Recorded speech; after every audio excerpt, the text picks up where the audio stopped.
안녕하세요, 여러분. SK정책센터입니다. 오늘은 병원비를 사실상 영원으로 만들 수 있는 제도, 바로 의료급여에 대해 말씀드리겠습니다.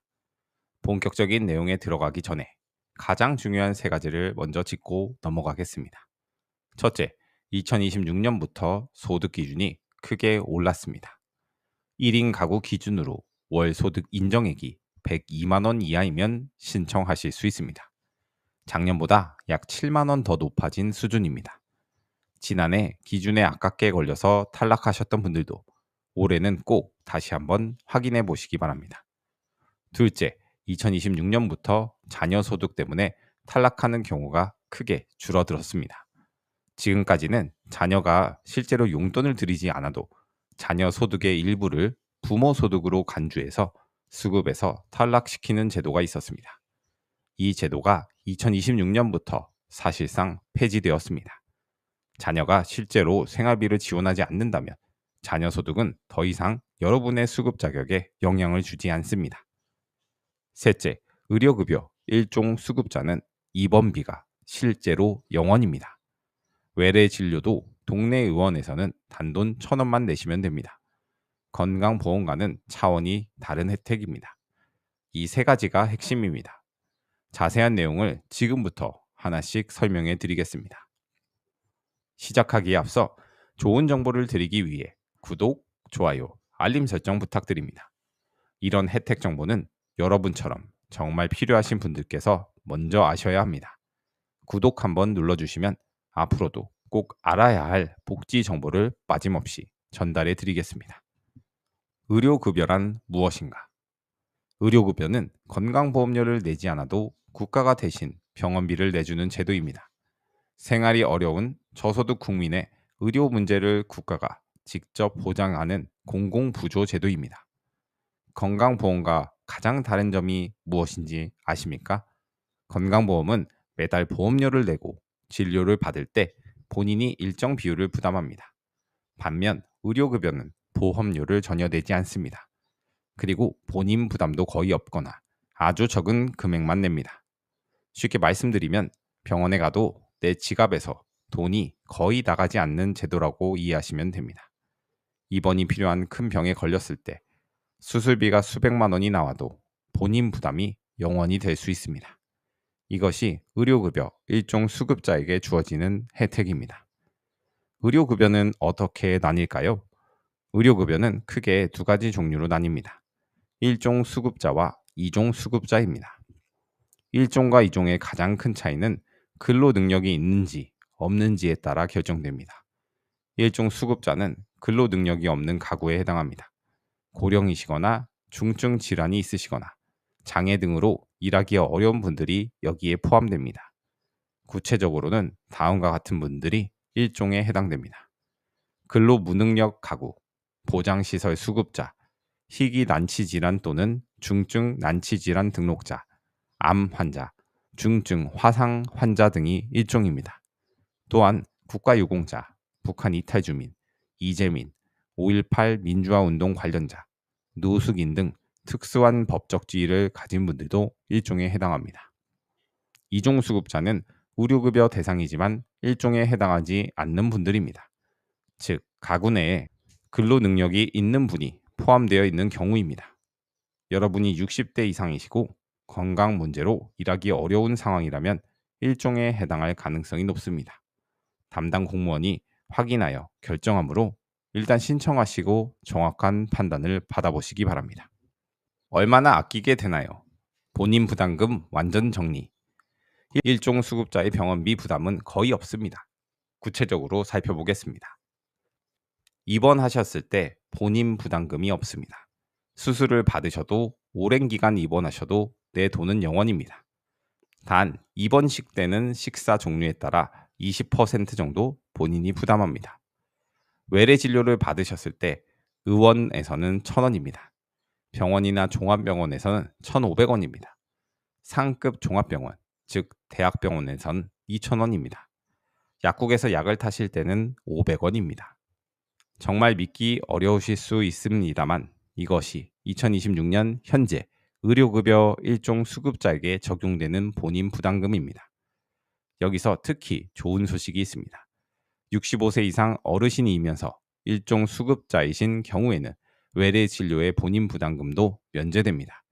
즉, 동네 의원을 가셔도 병원에 가셔도 돈을 내지 않으셔도 되는 겁니다. 치과 치료도 지원됩니다. 65세 이상 의료급여 수급권자는 완전 틀니와 부분 틀니를 지원받을 수 있습니다. 일종 수급자는 본인 부담금이 5%입니다. 치과 임플란트도 평생 2개까지 지원받을 수 있으며 일종 수급자는 10%만 부담하시면 됩니다. 이종 수급자의 병원비. 이종 수급자도 건강보험에 비하면 훨씬 부담이 낮습니다. 다만 일종보다는 조금 더 냅니다. 입원하셨을 때는 의료기관 종류에 관계없이 진료비의 10%를 내십니다. 예를 들어 입원비가 200만 원이 나왔다면 20만 원을 내십니다. 건강보험 가입자와 비교하면 훨씬 낮은 부담입니다. 외래 진료를 받으셨을 때는 의원에서는 1,000원입니다. 병원과 종합병원, 대학병원에서는 진료비의 15%를 냅니다. 약국에서 약을 타실 때는 500원입니다. 이종 수급자를 위한 안전망으로 상한제와 보상제 2가지 보호장치가 있습니다. 꼭 알아두시기 바랍니다. 본인 부담 상한제. 연간 본인 부담금 총액이 80만 원 넘으면 초과분 전액을 돌려받습니다. 즉, 아무리 병원을 많이 다니셔도 1년에 80만 원 이상은 내지 않아도 됩니다. 본인 부담 보상제. 30일 동안 외래 진료를 받으면서 낸 본인 부담금이 2만 원을 넘으면 초과분의 50%를 돌려받습니다. 단 이 2가지는 자동으로 돌려주는 것이 아닙니다. 반드시 직접 신청하셔야 합니다. 매년 납부 내역을 확인하시고 해당되시면 꼭 챙겨 받으시기 바랍니다. 3부. 나는 신청할 수 있을까요? 자격 기준 확인. 소득 기준은 2026년 기준 중위소득 40% 이하. 의료급여를 신청하시려면 가구의 소득 인정액이 기준 중위소득 40% 이하여야 합니다. 2026년 가구원 수별 기준을 말씀드리겠습니다. 1인 가구 월 102만 원 이하, 2인 가구 월 167만 원 이하, 3인 가구 월 214만 원 이하, 4인 가구 월 259만 원 이하, 5인 가구 월 302만 원 이하입니다.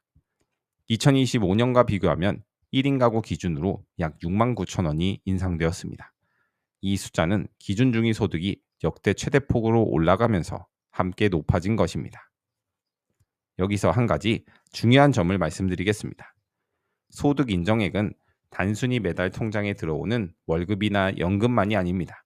재산도 소득으로 환산해서 함께 계산합니다. 집이나 토지, 자동차, 통장 잔액들이 모두 포함될 수 있습니다. 그렇기 때문에 내 통장 소득이 기준보다 낮더라도 재산 때문에 탈락할 수 있고, 반대로 소득이 조금 높아 보여도 재산 공제를 받으면 대상이 될 수도 있습니다. 정확한 확인은 복지로 홈페이지에 복지 서비스 모의 계산을 이용하시거나 가까운 읍면동 행정복지센터에서 상담을 받아보시기 바랍니다. 2026년부터 가장 크게 바뀐 내용이 바로 이것입니다. 바로 간주부양비 제도 폐지입니다. 지금까지는 자녀가 실제로 부모님께 생활비를 드리지 않아도 자녀 소득의 일부를 부모 소득으로 간주하는 제도가 있었습니다. 이 제도 때문에 소득이 낮은데도 자녀가 있다는 이유만으로 수급에서 탈락하셨던 분들이 많이 계셨습니다. 2026년부터는 자녀가 실제로 생활비를 지원하는 경우에만 소득으로 계산합니다. 연락이 끊겼거나 실제로 도움받지 못하고 계신다면 더 이상 자녀 소득이 여러분의 수급 자격에 영향을 주지 않습니다.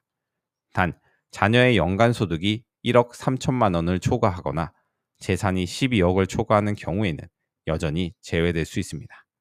이 기준에 해당하지 않는다면 예전에 탈락하셨더라도 올해 다시 신청해 보시기 바랍니다. 의료급여는 소득 기준 외에 부양 의무자 기준도 함께 봅니다. 부양 의무자란 일촌, 직계, 혈족, 즉 부모님과 자녀, 그리고 그 배우자를 말합니다. 앞서 말씀드린 간주부양비 폐지로 이 기준이 많이 완화되었습니다. 특히 자녀 가구에 기초연금을 받는 노인이 포함된 경우에는 부양 의무자 기준이 적용되지 않습니다. 또한 자녀 가구에 장애인연금 수급자 등 중증 장애인이 포함된 경우에도 부양 의무자 기준에서 제외됩니다. 여러분, 자신도 기초연금을 받고 계신다면 이 부분이 수급 자격에 유리하게 작용될 수 있습니다. 생계급여와 의료급여 동시에 받을 수 있나요? 네, 가능합니다. 그리고 동시에 신청하는 경우가 일반적입니다. 기초생활보장제도에는 생계급여, 의료급여, 주거급여, 교육급여 4가지가 있습니다. 각각 산정 기준이 다릅니다. 생계급여는 기준 중위 소득 32% 이하, 의료급여는 40% 이하입니다. 그렇기 때문에 생계급여 기준보다 소득이 조금 높아서 생계급여에 탈락하셔도 의료급여는 받을 수 있는 경우가 있습니다. 생계급여 신청에서 떨어지셨다고 포기하지 마시고 의료급여를 별도로 신청해 보시기 바랍니다. 신청은 어떻게 하나요? 의료급여 신청은 아주 간단합니다. 주민등록상 주소지를 관할하는 읍면동 행정복지센터를 방문하시면 됩니다. 동네 주민센터, 동사무소가 바로 이곳입니다. 만약 지금 사시는 곳이 주민등록 주소지와 다르다면 걱정하지 않으셔도 됩니다. 2023년 12월부터는 실제 거주지 관할 행정복지센터에서도 신청하실 수 있습니다. 온라인 신청도 가능합니다. 복지로 홈페이지에서 신청하실 수 있습니다. 하지만 온라인 이용이 어려우신 분들은 그냥 주민센터에 직접 방문하시면 됩니다. 담당 공무원이 신청서 작성을 도와드립니다. 신청할 때 필요한 서류를 미리 챙겨가시면 한 번에 처리하실 수 있습니다. 꼭 챙기셔야 할 것들입니다. 첫 번째, 신분증입니다. 주민등록증, 운전면허증 등 본인 확인이 되는 증명서를 가지고 가십시오. 두 번째, 사회보장급여 신청서입니다. 이 서류는 주민센터에서 받으시거나 담당자가 도와줍니다. 세 번째, 금융정보 제공 동의서입니다. 본인과 가구원의 금융정보를 조회하기 위해 필요합니다. 네 번째, 소득, 재산 관련 서류입니다. 임대차 계약서, 통장 사본, 가족관계 증명서 등이 필요할 수 있습니다. 담당자가 어떤 서류가 필요한지 안내해 드리니 우선 방문하셔서 상담을 받으시기 바랍니다. 의료급여는 가구원 외에 부양 의무자의 금융정보 제공 동의서도 필요한 경우가 있습니다. 즉, 자녀나 자녀의 배우자에게도 서명을 받아야 할 수 있습니다. 이 부분이 조금 번거로우실 수 있지만 담당 공무원이 절차를 안내해 드립니다. 신청 후 얼마나 기다려야 할까요? 신청하신 후에는 시, 군, 구에서 소득 및 재산 조사를 진행합니다. 결과 통보까지 보통 30일 이내가 소요됩니다. 경우에 따라 최대 60일이 걸리기도 합니다. 결과는 문자나 우편으로 알려드립니다. 복지로 홈페이지에서도 진행 사항을 확인하실 수 있습니다. 만약 탈락 통보를 받으셨다면 포기하지 마세요. 통보받은 날로부터 90일 이내에 이의 신청을 하실 수 있습니다. 또한 차상위 본인 부담 경감 등 비슷한 다른 제도도 있으니 담당자에게 꼭 물어보시기 바랍니다. 의료급여 받은 후 병원 이용 방법. 반드시 지켜야 할 순서가 있습니다. 의료급여를 받게 되면 아주 중요한 규칙이 하나 있습니다. 바로 진료 단계를 반드시 순서대로 이용해야 한다는 것입니다. 이 순서를 지키지 않으면 진료비 전액을 본인이 부담해야 합니다. 이 부분은 정말 중요하니 꼭 기억해 주시기 바랍니다. 순서는 이렇습니다. 1차 의료급여기관, 2차 의료급여기관, 3차 의료급여기관 순서로 이용하셔야 합니다. 1차 의료급여기관은 동네 의원, 보건소, 보건지소, 보건진료소입니다. 2차 의료급여기관은 병원과 종합병원입니다. 3차 의료급여기관은 상급 종합병원, 즉 대학병원이나 대형병원입니다. 즉 처음에는 반드시 동네 의원이나 보건소에 가셔야 합니다. 그곳에서 의사 선생님께서 더 큰 병원 진료가 필요하다고 판단하시면 의료급여 의뢰서를 발급해 드립니다. 그 의뢰서를 받은 날로부터 7일 이내에 해당 의료기관에 제출하셔야 합니다. 이 절차를 지키지 않고 처음부터 대학병원에 가시면 의료급여 혜택을 받으실 수 없습니다.